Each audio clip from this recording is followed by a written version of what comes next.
Hello mga kakusina! Ako po ulit si Ate Angel na kusina ni Angel.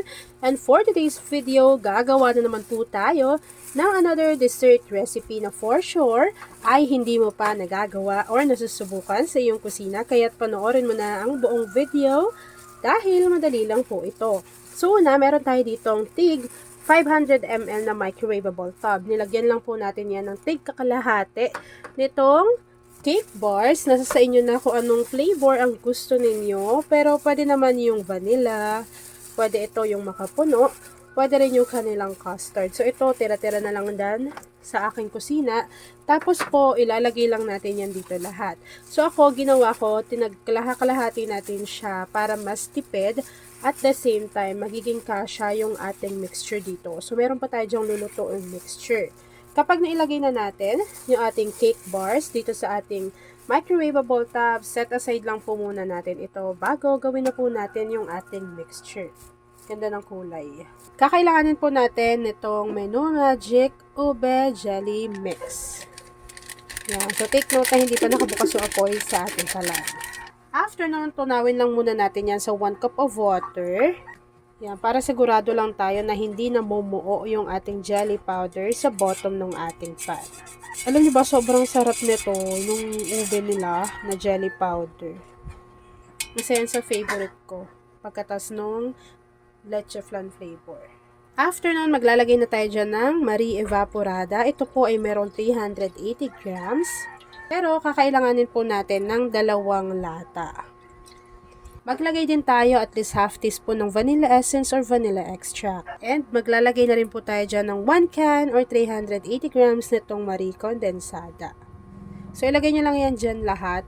After adding ng ating condensed milk, haluin lang po natin ito ng maigi para mag-combine at hindi siya mamuo sa bottom ng ating pan. Yung dessert recipe natin na ito mga kakusina, sobrang dali lang gawin.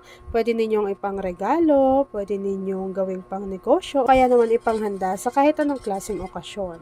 Kapag sigurado na tayo na natunaw ng maigi yung ating jelly powder, pwede na po natin buksan yung ating apoy sa ating kalan over medium to low heat dahil ayaw po natin na mabigla yung pagkaluto ng ating mixture. Para naman hindi plain yung ating recipe or yung ating dessert, kakailanganin natin dito ng nata de coco. Ito po yung maliliit lang siya. Tapos dinrain ko lang yung kanyang syrup para po hindi maasim. And then, meron po ako ditong grated cheese. Pero hindi ko to ilalagay lahat na. Konti lang. Para pampalasa lang din siya dito sa ating mixture. Yan, tansya-tansya na lang.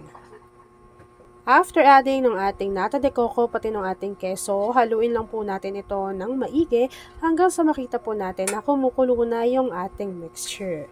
So habang hinahalo ko yan mga kakusina, please don't forget to like and follow yung ating Facebook page, Kusina ni Angel. Kung meron ka ring Instagram, paki-follow na rin ako doon, Kusina ni Angel. At kung gusto mong matuto pa ng iba pang mga recipe o kaya naman gusto mong mag-share ng mga naluluto mo everyday, pwede kang sumali sa ating Facebook group. Andyan lang po yan sa ating Facebook page.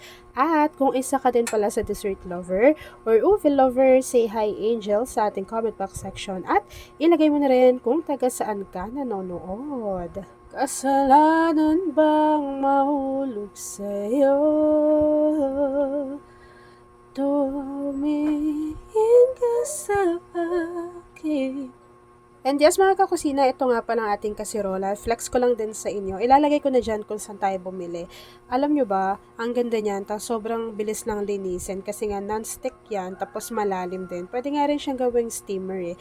Kung meron kayo sa saktong steamer na pwede ilagay sa ibabaw.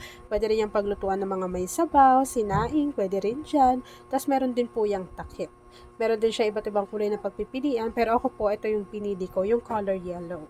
At ayan na nga mga kakasina, kapag kumukulo na po yung ating mixture, pwede na po nating i-off yung apoy sa ating kalan at i-transfer na po natin to doon sa ating mga lagayan or microwavable tub na merong cake bars. Once na i-transfer na po natin yung ating mixture dito sa ating mga lagayan, hihintayin lang po natin tong lumamig, mag-set at mag-firm, and then after po noon, ipapakita ko na sa inyo kung ano yung natapos nating easy dessert recipe. At ayun na nga mga kakusina, once na nag-set na yung ating dessert recipe, nilagyan ko lang po yan ng keso on top, and then after po nun, pwede na natin yang i-enjoy. At ayun na nga mga kakusina, tapos na po ang ating easy dessert recipe na ube nata jelly dessert. Kung nagustuhan mo yung ating video, please like and share this video. At kung hindi ka pa nakapag-subscribe sa ating YouTube channel na Kusina ni Angel, please click subscribe button, click mo na yung notification bell, click all para lagi kang updated sa bawat ina-upload kong mga videos. At kung isa ka din sa dessert lover at ube lover, say hi Angel sa ating comment box section at i-share mo na yung ating video. Yun lang mga kakusina. Thanks for watching and enjoy this video.